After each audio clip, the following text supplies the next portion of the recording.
They were churros for breakfast. I love Spain. I walked away. Okay. Oh my gosh, just to have that comparison is kind of blows us away. High School Musical was such a huge part, at least of my high school. Like it was all I ever talked about. My sister had a little Zac Efron cutout in her bedroom. You know, I think it's been such an amazing ride so far to be able to see the impact that Descendants 2 has had, and Descendants as well. So we just hope that people love it and that it means something to them. Oh, Ken, he's incredible. He's the man. He's so wise. He's so full of incredible stories, and he's so knowledgeable. Like just being around him, I feel like I'm taking time away when I'm speaking. I just want to listen to him because he's always saying something great. So you know true. what I mean? That's Like, so true. You know. He's brilliant. It's always amazing. You know, we've known each other for a few years now, and we've lived some really incredible experiences together. So we kind of share a really special bond. And whenever we're on set, we're just laughing the whole time. I think it's fantastic. It's so great for young kids to see that you don't have to be perfect and that you can have flaws and nothing is perfect. We as people aren't perfect, and I think that's such a great example to set for kids. And when you put someone who's kind of the underdog, who's the, not anti-hero, but just kind of unexpected hero, and you make them the hero, I think that's so fantastic, and it's really nice for young kids to see that that's possible. And maybe even more relatable to them as well. Relatable. Oh gosh, I adore Evie, not only because she changed my life, but I love what she stands for. You know, in the first film, when you meet her, she's very much so the daughter of the evil queen from Snow White, who is the most vain woman in the world. And she was raised, like a lot of girls are raised, to believe that we're defined by a reflection in the mirror, that we are superficial, and that we need a Prince Charming to give us our happiness, our happy ending. But she teaches girls the story of self-love. It's a story of knowing that you don't have to be more beautiful or want to be more skinnier or whatever it is, that what matters is what we have on the inside. It's the love in our hearts and the intelligence in our minds, and that we're capable of doing whatever we dream of without a prince. So in the second movie, she's a successful fashion designer, and her story now becomes more of her unconditional love for others, and you really get to know Evie's heart, which I really love very much. Oh, the new characters are fantastic. Yeah. We have Gil, the son of Gaston.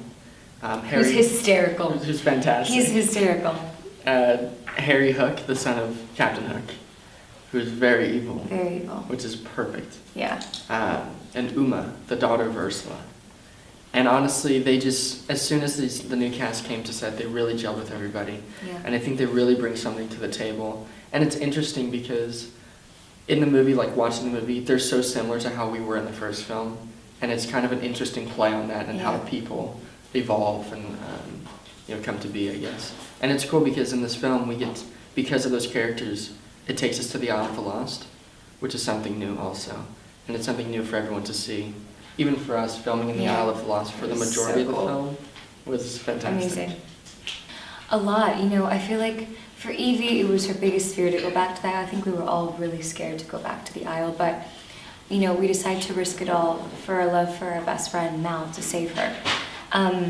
Evie was really scared to go back because I think even though she was so happy in Oradon, she was really struggling to kind of forget who she really is and where she comes from. She was ashamed of kind of like the girl she left behind on the Isle. And when she goes back to the Isle, there's a really big storyline that goes on for Evie when she kind of realizes that she can't be ashamed of where she comes from, and more so that they left behind so many kids just like us who weren't given a second chance. And it kind of opens her eyes, and I don't want to give too much away, but it's a really beautiful moment. Oh, I think we both can agree. Yeah, it's going down the last, one of the last musical numbers of the film. Big. It's big. Big number with sword fighting, where we actually were trained to sword fight professionally, dancing, singing, and acting. So it was a whole week long in this massive pirate ship in a green screen. It was amazing. This is so sorry. This is the hardest we never have a good question. answer to this. It's because there were throughout a rehearsal process, but throughout filming, there's always so many funny moments, and We're always cracking. we're just laughing constantly. The whole time. A funny moment, like looking back, thinking about, I guess that's funny. In the moment, it wasn't very funny. What? When we were filming Channel Like a Villain, and it was just There torrential was downpour. a full-on hurricane, and we were shooting outside. We were shooting outside. Yeah, shooting outside. Yeah. And usually there's like rain cover, so you just cover and No. you're fine. But the rain cover was hitting the buildings And like this. It was like sinking because the water was so heavy. Like we had this one scene, there's this like little dance break that we were doing, and then we do this dance break, and we all exit camera, we all run off to get to the next spot. And as soon as we run off camera, they had like Oh, we had umbrellas. umbrellas. So like we Yeah. run off camera right to the umbrella. Like, Yeah. It was cool though. It kind of really Yeah. set the tone for being in the Isle of the Lost. Yeah, and we're just like muddy and Muddy and But- wet. it is, it was great. It was great. We all It was just, great. it really made us come together. So. Yeah. And it was funny, looking back on it. My wig also fell off, which looking back was Yes, funny, looking but in the back moment on it was not. Yeah. When it's moment I was raining, like- your wig is turned around. Yeah. So many lessons. You start with Yeah, I mean, yours. I don't. Jay's lesson, Jay's message is very interesting. I think Jay represents just the guys. He's such a dude. He's such a Guy's guy's guy. Yeah, and he has to struggle between, or he does not really struggle. He has to kind of make a decision when the question of like equality comes into play, like for men and women, with Lonnie and his character. It's a very interesting little side message. But I think overall in the movie. But it's probably one of the most powerful messages. Yeah, I like guess that it kinda- storyline. It all turns into. Yeah, it's really, really very feminist, and you know he becomes the first guy on the team to allow a woman Yeah. not only be a teammate but to be a captain, Right. which you know is incredible. So go, Jay! Get it, Jay. Get it, Jay! Actually, it's really cool. I feel like the message of the movie is quite feminist. Like I feel like even the strong female characters, like Uma's daughter is a woman, Mal, Evie. Evie's storyline is, like I said, it's a story about how unconditional love will always triumph over evil.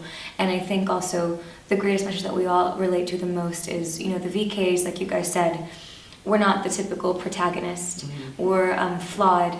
We're the outcasts. We're the weirdos who don't fit in. And there's a really beautiful scene when we get back to the Isle and we all sit down and we're like, we're never going to be the kids from Oregon, and that's okay. The world is going to love us as we are. That's kind of how the movie ends, with that tone of just, you know, Or does loving it? who you are. Or does it? Or does it? No, it does. Or not. Or not, or maybe. Maybe. Yes.